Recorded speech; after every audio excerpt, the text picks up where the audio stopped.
Bonjour, j'ai 7 secondes pour vous convaincre de regarder cette vidéo ou d'écouter cet audio jusqu'au bout. C'est ce qu'on m'a dit, Olivia, pour que les gens regardent, il faut être impactant dans les 7 premières secondes. Alors vous voyez, je les ai déjà dépassées, mais dans ce podcast aujourd'hui, j'ai envie de vous donner le moyen, l'astuce pour faire face aux défis et aux difficultés qu'on rencontre au quotidien avec nos enfants, qu'ils soient petits ou grands.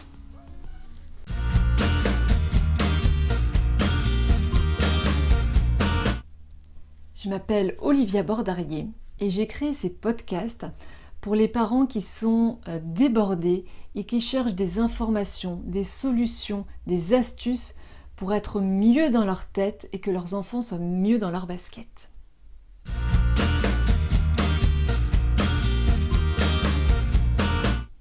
Donc dans ce podcast, comme je vous disais, j'ai envie qu'on parle un petit peu des défis, des difficultés qu'on rencontre quand on est parent.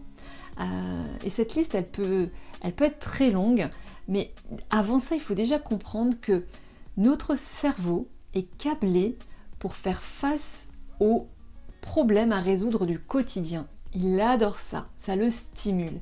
Et c'est pour ça que naturellement, on va avoir tendance à focaliser notre attention sur les difficultés, les défis du quotidien, parce que c'est dans notre nature. Alors, c'est quoi les problèmes qu'on peut rencontrer avec nos enfants? Cette liste est bien sûr pas exhaustive du tout, elle pourrait être très très longue, mais je vous en donne quelques-uns pour qu'on se mette dans le contexte. Ça peut être déjà, quand ils naissent, les problèmes de sommeil. Ensuite, un peu plus grand, vers 2 ans, c'est l'opposition, le non. Ça peut être aussi les bagarres dans la fratrie, le manque de motivation quand il faut faire les devoirs, l'opposition avec les parents, le manque d'attention, la gestion des écrans. Enfin bref, vous voyez, cette liste, elle peut être très très longue. On a tendance, quand on rentre d'une bonne journée de travail, bien fatigué, nos enfants se mettent à se disputer. On ne sait plus comment gérer, puis à un moment on s'énerve, on les envoie dans leur chambre, on les dispute, voilà. On rentre dans une relation un petit peu de rapport de force, de cri, il veut pas finir son assiette, je vais l'obliger, etc., etc. Ça, c'est plutôt des réactions à court terme pour avoir un impact, un effet concret à l'instant T. On veut retrouver le calme, on veut que tout aille bien, et donc on réagit. Mais on se rend vite compte que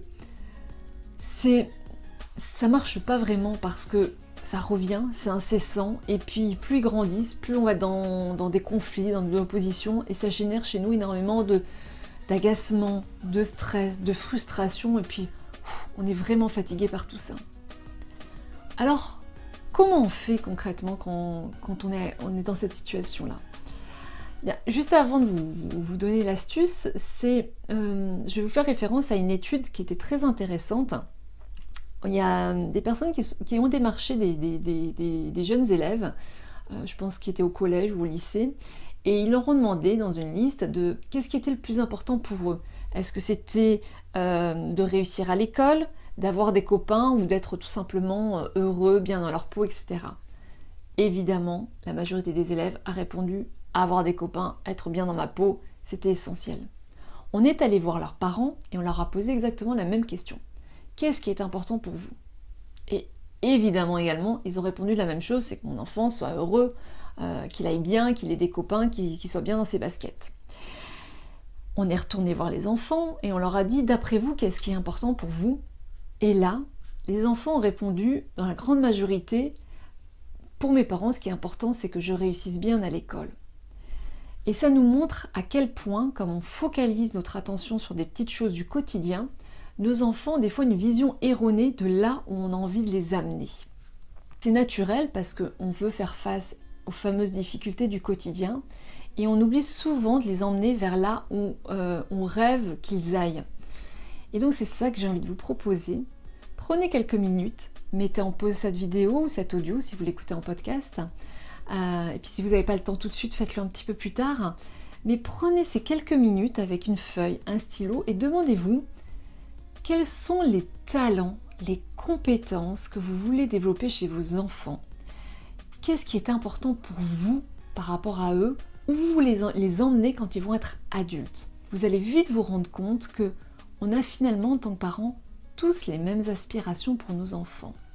On voudrait qu'ils aient davantage confiance en eux, qu'ils soient autonomes, responsables, qu'ils aient de l'humour, le sens de l'autodérision, un sens critique des choses, qu'ils aient de la tolérance, qu'ils sachent gérer leur stress, qu'ils s'entourent des bonnes personnes, qu'ils aient de l'audace, qu'ils osent, qu'ils n'aient pas peur de l'échec, etc., etc.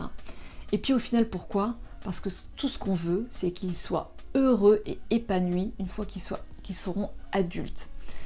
Et donc cette liste-là, vous pouvez en rajouter plein d'autres, cette liste-là, c'est vraiment votre carte routière, votre GPS qui va vous guider dans votre relation à vos enfants. Parce qu'à chaque fois que vous allez rencontrer un défi, demandez-vous en face comment vous pouvez faire de ce défi une opportunité pour développer une nouvelle compétence chez votre enfant. Là, vers où vous voulez l'emmener. Et ça va vous permettre de prendre de la hauteur par rapport à la situation et d'avoir une vision à long terme. Qu'est-ce que j'ai réellement envie pour mon enfant ? Je vous donne un exemple. Votre enfant est à table, comme d'habitude, il n'aime pas les brocolis que vous avez mis dans son assiette, il ne veut pas manger, etc. Donc vous persuadez que c'est important que l'enfant mange toute son assiette parce que en société, il faut finir son assiette, parce que vous voulez qu'il soit en bonne santé, c'est très important les légumes, et puis vous en avez marre qu'il vous fait à chaque fois des caprices, donc vous allez lui dire, maintenant tu finis ton assiette, c'est important, il n'y a pas de discussion, on finit son assiette. Là, on est vraiment dans un dans un rapport de force, mais quel est le talent, la compétence qu'on est en train de développer chez notre enfant ? Est-ce que c'est vraiment le responsabiliser ? Est-ce que c'est vraiment le rendre autonome ? Puisque finalement, c'est nous qui décidons que, nous pensons que. Et finalement, peut-être, on peut revoir la situation en se disant déjà, qu'est-ce que je développe chez lui ? Lui dire, moi, en tant que parent, je suis un peu inquiet quand tu manges pas tes légumes parce que je sais que c'est bon pour la santé. Il va peut-être pas l'entendre aujourd'hui, il le fera pas, mais vous êtes en train de mettre des petites graines dans sa tête.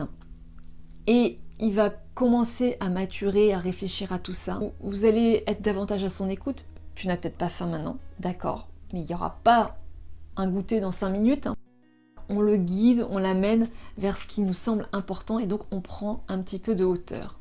Et vous allez vous rendre compte qu'en se mettant dans cette position-là, et moi je l'ai vraiment vu avec mes propres enfants puisque j'ai testé avant et après.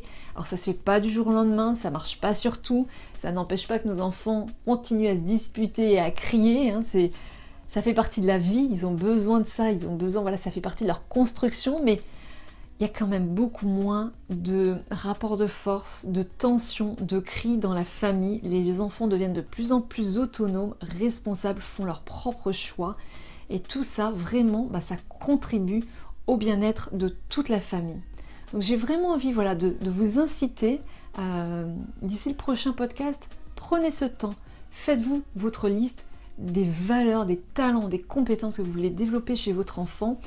Et quand vous allez rencontrer une prochaine difficulté, demandez-vous, comment je peux le guider, parce que c'est mon rôle en tant que parent de le guider vers ses talents et ses compétences-là. Voilà, donc si cette vidéo vous paraît vraiment pertinente, intéressante, je le répète à chaque fois, mais je vais vous expliquer pourquoi. N'hésitez pas à liker, mettre un petit pouce, à la partager à vos amis et à la commenter. Ça ne prend que quelques secondes pour vous, mais ça permet sur les réseaux sociaux de dire aux petits algorithmes là qui les génèrent, cette vidéo elle est pertinente et donc Facebook, YouTube, SoundCloud, etc. vont donner de l'importance à cette vidéo et vont la mettre dans le fil d'actualité des personnes, vont la proposer pour que les gens puissent la voir. Donc ça vous prend que quelques minutes et moi ça m'aide vraiment à transmettre au plus grand nombre de parents ces messages qui me paraissent extrêmement importants. Voilà, en attendant le prochain podcast, je vous souhaite une merveilleuse journée et surtout, prenez soin de vous. Merci, à très bientôt. Au revoir.